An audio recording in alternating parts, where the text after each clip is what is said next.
Okay, so ngayon meron tayong microphone Reco. Sobrang gandang investment talaga kapag bumili kayo ng mic, lalo na kapag yung mga videos nyo is like sit-down videos, mga ASMR, o kaya mga mukbang, unboxing.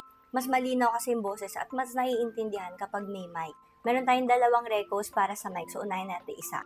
TNW Wireless Lavalier Microphone. This one is dating 2,600, ngayon 923 pesos na lang siya kasi 66. Gusto ko siya kasi sobrang compact niya. Ayan, pwede mo siyang ilagay sa mga bags nyo. Tapos meron diyang monitor kung ilan na lang yung iyong battery ng microphone. And then kapag nilagay mo yung mga mic mo dito, halimbawa hindi mo nagagamitin, nagcha-charge siya ng kusa.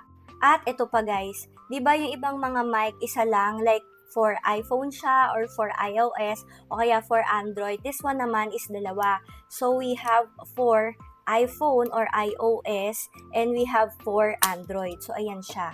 O 'di ba?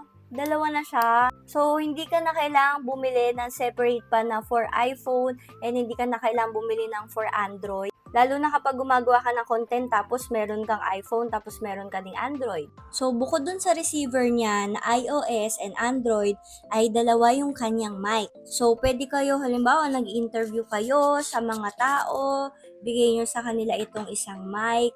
So yan, automatic naman ang mag-prepare na siya dyan sa phone nyo basta meron kayong receiver.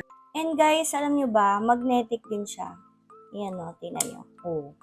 Ang ganda talaga ng itsura niya. And then dito sa baba, ayan, charging port yan. Huwag kayong mag-alala kasi meron naman siyang kasamang kable para mag-charge kayo.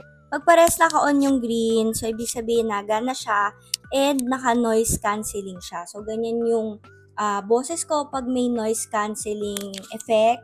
And then, i-click mo lang tong isang button dito kapag ayaw mo na may noise cancelling. So ayan siya.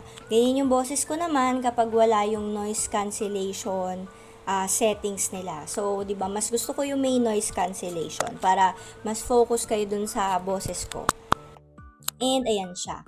Below 1,000 pesos, meron na kayong makikita na high quality na mic, lalo na kapag nagbi-video kayo. So, lalagay ko siya dyan sa yellow basket. Huwag nyo nang palagpasin yung sale kasi ang laking discount na yan. Let's go!